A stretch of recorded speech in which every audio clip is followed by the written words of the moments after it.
Përshëndetje të dashur maturant. Në vazhdim të leksioneve, sot do flasim për homeostazën dhe rregullimin e temperaturës së trupit.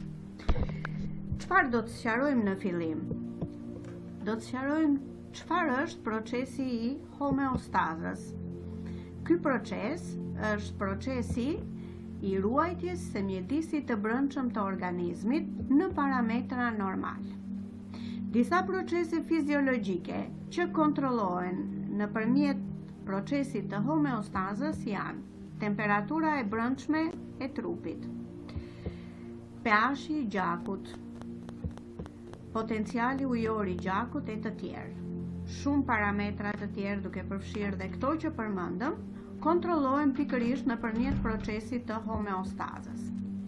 Si ruhet ekuilibri homeostatik?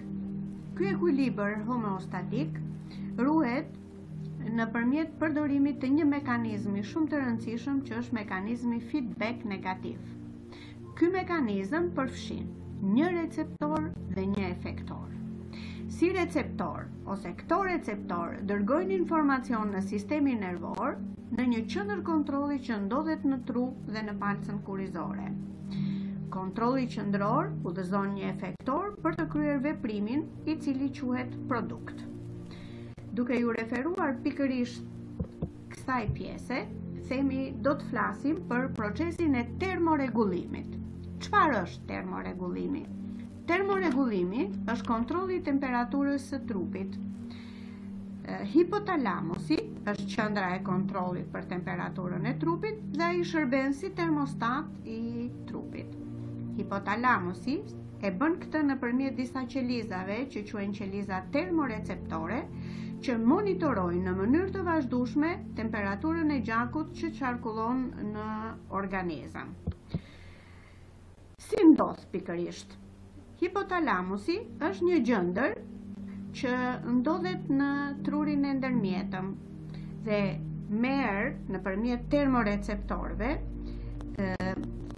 ndryshime të temperaturës nga shumë burime të organizmit, pothuajse nga të gjitha pjesët e organizmit. Kur kjo temperaturë është më e lartë, kur kjo temperaturë është më e ulët, dhe duke ditur që temperatura normale e trupit të njeriut është 37 gradë Celsius. Le të flasim pak për organin efektor. Organi efektor është lëkura, por janë edhe muskujt. Në lëkurë gjenden receptor që mbikëqyrin ndryshimet e temperaturës së lëkurës. Këta receptor japin një paralajmërim të hershëm rreth ndryshimeve të mundshme të temperaturës optimale të organizmit të njeriut. Temperatura e njeriut, kemi thuar, është një temperaturë konstante.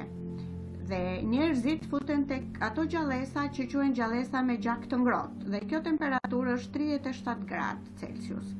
Kjo temperaturë ndryshon si rezultati i ndryshimit të kushteve të mjedisit, si rezultati i rrobave që veshim, si rezultati i ngrohtësisë që bëhet dhe nga burime të tjera të mjedisit të jashtëm apo nga burime të tjera të mjedisit të brendshëm. Si drejtohet ose si rregullohet pikërisht kjo temperaturë e trupit nëpërmjet procesit të homeostazës, ku marrin pjesë dy sisteme, sistemi nervor dhe sistemi hormonal. Çdo ndryshim i temperaturës që ndodh transmetohet në hipotalamus.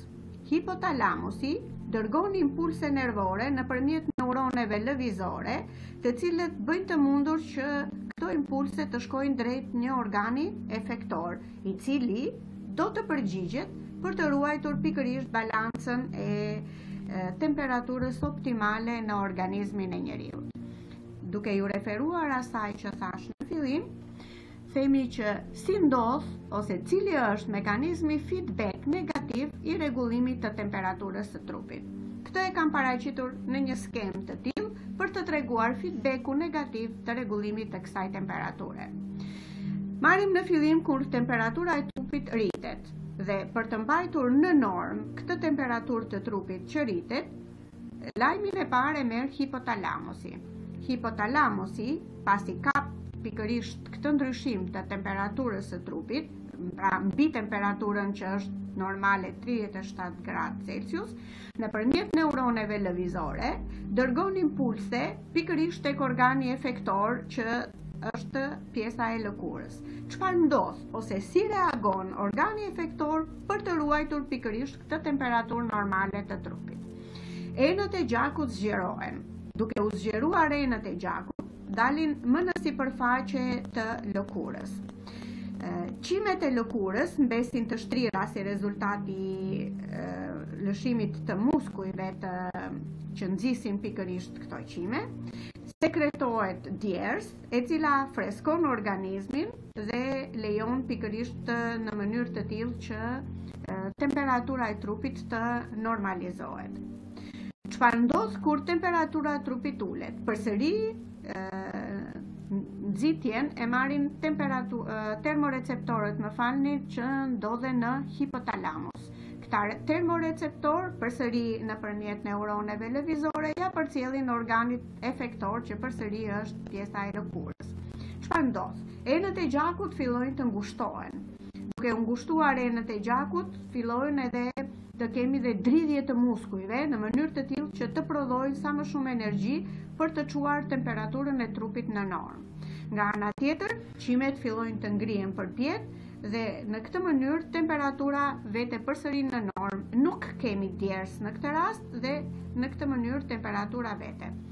Qoftë në temperaturë të ulët, qoftë në temperaturë të lartë, temperatura e gjakut i afrohet pikës së caktuar hipotalamike dhe mekanizmat e humbjes apo mbajtjes së nxehtësisë kthehen përsëri në gjendjen e tyre fillestare. Përpos ndryshimit të temperaturës, rritjes dhe zvogëlimit të saj, kemi edhe sjelljen, pra ndryshimin e temperaturës si rezultat i ndryshimit të kushteve të mjedisit dhe kushteve atmosferike të tyre, si edhe ndryshimit të veshjes në varësi të këtyre kushteve. Të gjitha këto së bashku çojnë përsëri në normë temperaturën optimale, pra në 37 gradë Celsius. Ky ishte mekanizmi feedback i rregullimit të temperaturës së trupit.